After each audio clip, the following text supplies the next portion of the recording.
Joining us right now here in the studio, we have Timothy Kudo, a former Marine Corps captain who served in Iraq and Afghanistan, for which I thank you for your service, Tim. So appreciate you being here.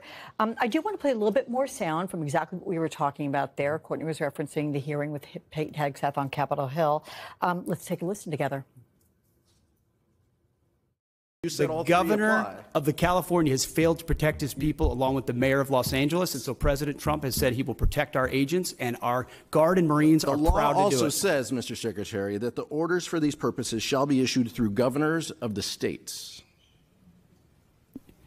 You and I both know that President Trump has all the authorities necessary, and thankfully he's willing to do it on behalf of the citizens of Los Angeles, on behalf of our ICE agents, and behalf of our country.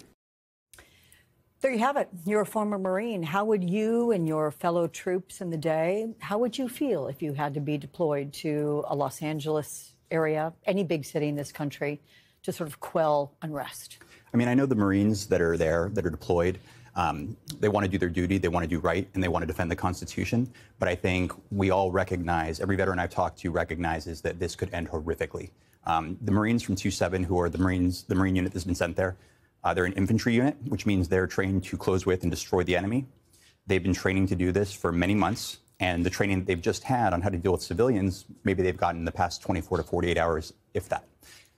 All right. So you may have heard me speaking with our White House correspondent earlier. They're going to be issued some sort of a card by which you're laughing. What would that card potentially say? Because I guess there's a logistical role. When I think of that, I think, what are you going to be driving them around from place to place? What do you think this card entails? So I believe that the card that they received indicates what's called the standing rules on the use of force, which is slightly different than the rules of engagement. It applies to how soldiers would conduct escalation of force, engagement with civilians.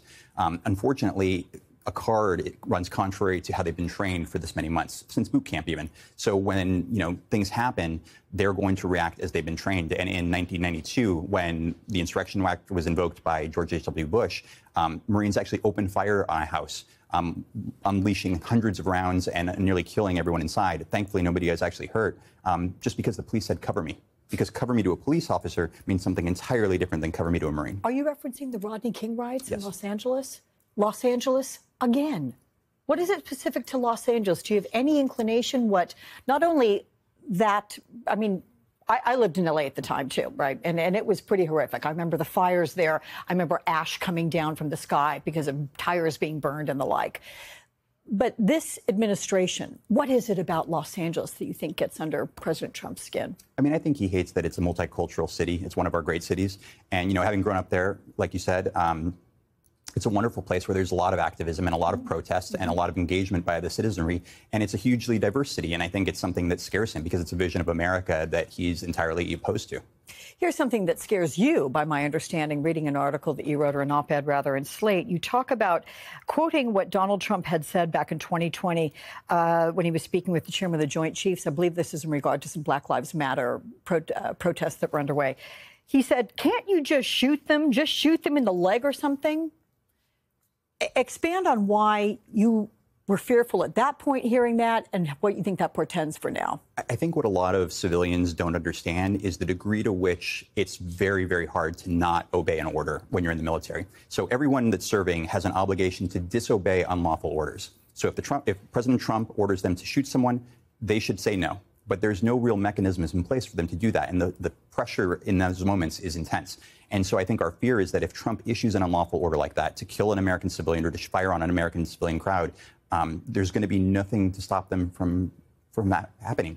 We've heard reports of journalists and others on the ground being shot with rubber bullets, if you will, although I did read about one reporter, I believe a photographer, who his leg got shredded. Talk about the rubber bullet versus a live bullet. First of all, would Marines be outfitted with rubber bullets? So a rubber bullet can blind people, can kill people. Even though they are not metal bullets, they can be lethal. They're often referred to as less lethal.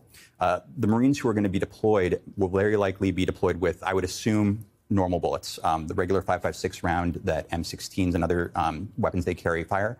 In addition, the Associated Press has reported that they're carrying their standard weapons, which would include machine guns, which can fire up to hundreds of rounds per minute. And if with police kettling tactics where they kind of condense protesters. If Marines with machine guns were to open fire on that, you could have an enormous mass casualty incident that would surpass pretty much anything that America's ever seen. I do want to touch on that which you wrote in the New York Times, and it was a discussion about your family history relative to immigration deportation. Share a little bit of that story about your father. Yeah, so when my father was 9, my family descended from Japan, and under FDR, after Pearl Harbor, they were incarcerated without due process under Executive Order 9066 and placed in concentration camps, first at Manzanar and then at Tule Lake in Northern California. My father was incarcerated for 4 years, and then he was stripped of his citizenship and deported with the rest of my family to Japan. Quickly, may I ask what prompted you to serve this country in the military after that? I mean, it's a very complicated thing, for sure, but I think, me personally, I believe that America does have a set of ideals that are universal, that people throughout the world do believe in, even if in practice we often fall short.